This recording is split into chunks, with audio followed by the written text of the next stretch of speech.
4.5C, finalizing coordinate proofs. Today we're going to do another example that's more in depth of proving in the abstract and not in the specific cases for coordinate proofs. So here's the example. Prove that the midpoints, I'm going to kind of highlight that, of consecutive sides of a rhombus form a rectangle. Consecutive sides of a rhombus form a rectangle. So of course you could draw this in the first quadrant, the top two quadrants, or you can use all four. This seems like there's a hint here that we should use all four, and I will tell you it is nicer because this is a symmetric shape around all four quadrants. It can make the proof quite nice if you use all four quadrants. That's your hint there. So let's draw a rhombus. And then same thing on the bottom. What's the key to a rhombus? The key to the rhombus is two sets of parallels and their congruent side lengths. We're not actually going to have to prove that part. They're just telling us that this is a rhombus. But what we're trying to show is that the midpoints of consecutive sides, so I'm actually going to switch colors here, and we're talking about the midpoint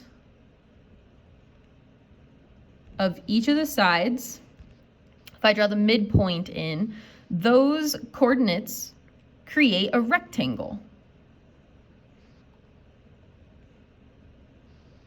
My drawing is not perfect, but yes, that looks like a rectangle to me. If I had drawn this slightly differently, if my rhombus had been maybe a little bit better, it would have looked a little bit more rectangular. It looks a little square, but don't be fooled. It's not necessary. It doesn't have to be a square. It's just saying that that forms a rectangle.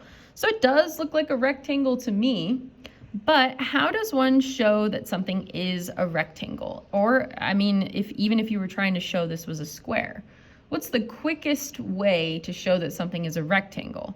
Well, one way is to show that distances of opposite sides, the lengths of opposite sides, are congruent, but you still need one more element. You still need to show that it has at least one right angle. If we could show that all four corners were right angles, we could show that this was a rectangle.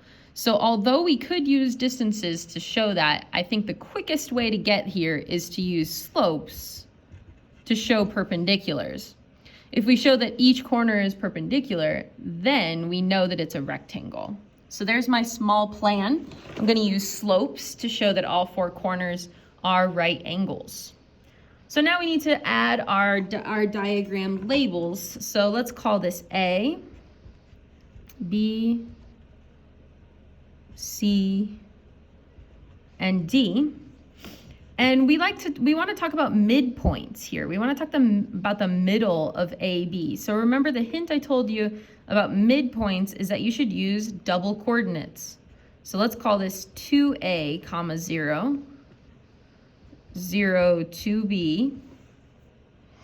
Let's call this negative A, 2A, 0, and 0, negative 2B. Now, if that's the case and this is a rhombus, when I cut this length in half, instead of going out 2A, I go halfway just to regular old A and up to B. So now let's name this E. Just keep going. So this is E is going to be at A, comma B, halfway. And this is going to be at F at negative A, B. And let's call this G is going to be at negative A, negative B. And let's call this H at A, negative B.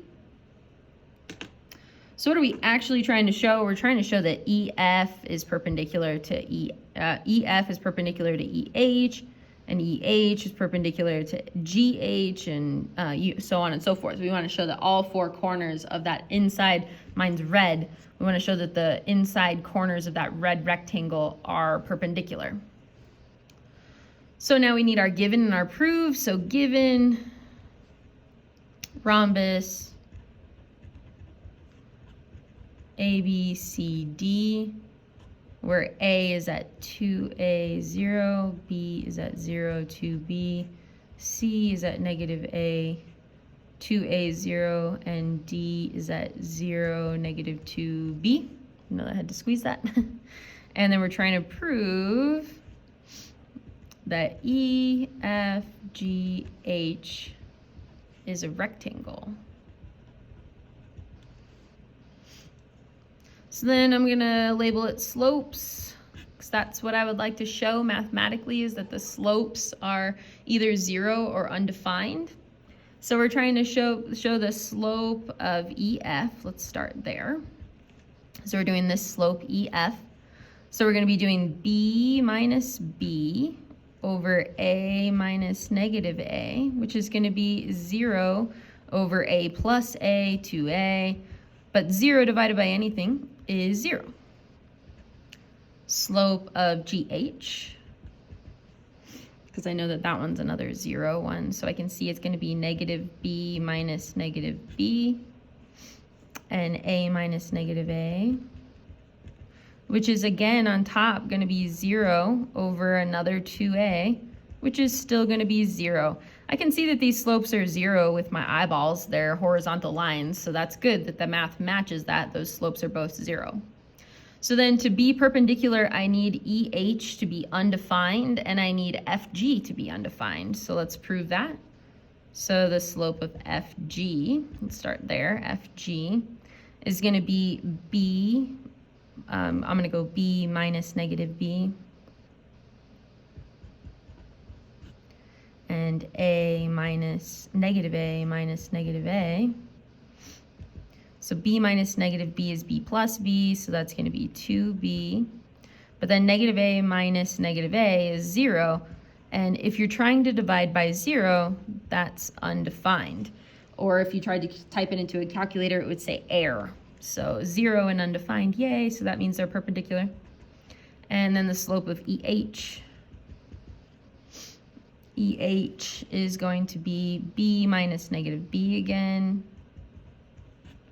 over A minus A, which is going to be 2B over 0, which is going to be undefined. Yay, so now we can see that 0 and undefined are perpendicular to each other, so now we just make our statements. I'm going to do it off to the left here. So we're going to say that all 4 corners are perpendicular to each other by saying that the slopes are negative reciprocals of each other. So we're just going to list them out. So the slope of EF is the negative reciprocal of the slope of FG. The slope of FG is the negative reciprocal of the slope of GH. The slope of GH is the negative reciprocal of the slope of EH. And the slope of EH is the negative reciprocal of the slope of EF. So then if that's the case, then all of those are perpendicular. So EF is perpendicular to FG. FG is perpendicular to GH. GH is perpendicular to EH. And EH is perpendicular to EF.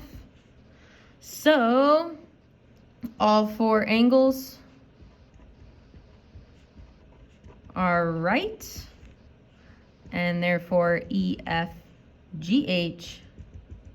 is a rectangle.